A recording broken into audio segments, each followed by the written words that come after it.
reporting on these recent developments in the U.S. is a member of the House of Representatives in the state of Arizona, Junelle Cavero. Representative Cavero, welcome to Afternoon Delight.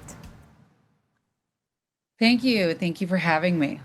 Representative, I believe, if I'm not mistaken, you do represent the 11th District, and you have also been described as a lifelong community advocate. Maybe you can talk about that and explain to our viewers what exactly that means. Sure. So thank you so much for having me. I am Representative Junelle Cavero. I do represent Arizona in the 11th District. I have been an advocate for over 30 years in the U.S. for democratic ideals.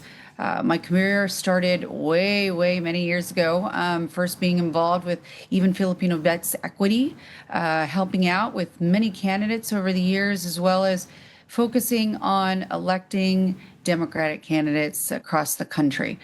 Today, I serve as the largest multicultural digital media company in the country, helping candidates reach communities of color, voters of color. All right, so it's one victory after another for Democrats largely in the United States. What do you think did the party do right? Well, that election day was a very positive outlook for many of us. It was an indicator of what can come in the 2026 election.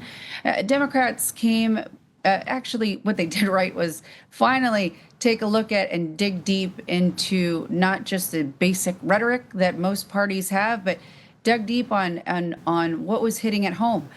You had candidates who were, for the first time, as the president had spoken about, was the issues in New York City, high rent, economic issues that were really impacting everyday Americans here, gas prices, healthcare concerns, and of course, certain situations that really hit home every single day.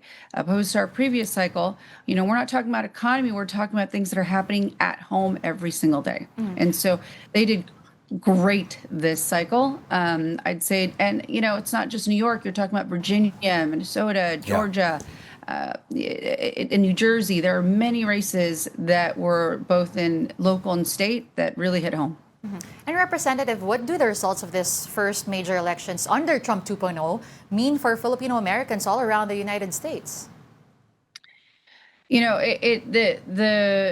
The discussion of areas of concern with immigration and family reunification that have been a concern for Philams were definitely responded to in certain local races who spoke differently about how this administration was handling certain issues. We're talking about shifts in economy, shifts in immigration, and it really impacts those who work in certain verticals and areas that may have lost their jobs, may have lost their ability to even pay their own rent at home. So it's a big indicator of what is to come. On the issue of reproductive rights, for Arizona, it's still very sensitive as far as these issues are concerned. What do you think will be the dynamics for the following years regarding the issue? Regarding reproductive health? Yes, and abortion, yeah. Okay, well, I mean, the issue obviously with Roe versus Wade has overturned, for those who don't know, which is the issues on reproductive health. And the states that have made decisions to challenge what has been going on the federal level is responding. And representation actually matters. Civic engagement matters. I was the final vote in reproductive health in 2024 to overturn such a decision. Yes. And I think local civic engagement is critical, and the issue of reproductive health is still ongoing battles, and it will definitely be in a discussion in the next presidential election. Let's shift to the talk of government shutdown. How is it affecting the citizens right now, the Philam community, and the whole nation?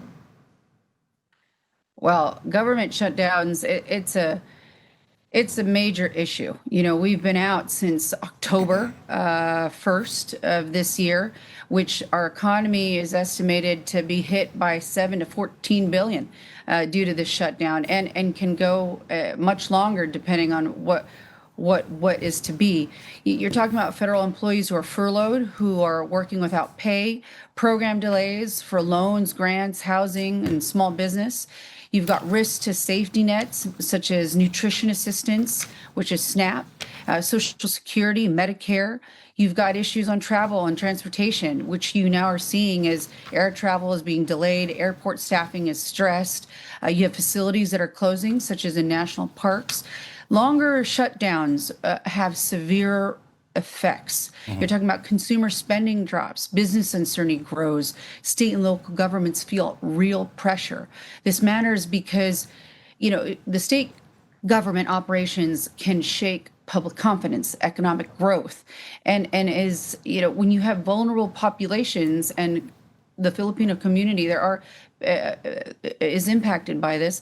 They rely on federal assistance who work in sectors tied to federal funding, and it hits us the hardest. If you don't know, we have a large PhilAm population employed by the federal government. You have PhilAms who are small business owners and who have home ownership. They are impacted by not receiving some of these grants and these loans.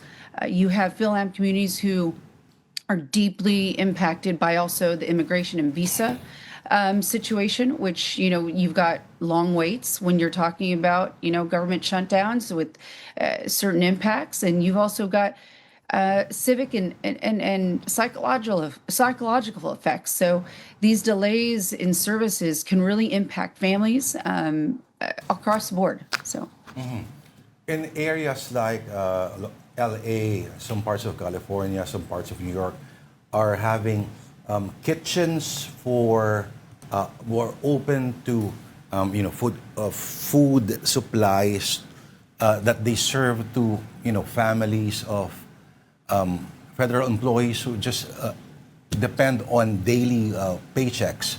Do you have things like that in Arizona as well?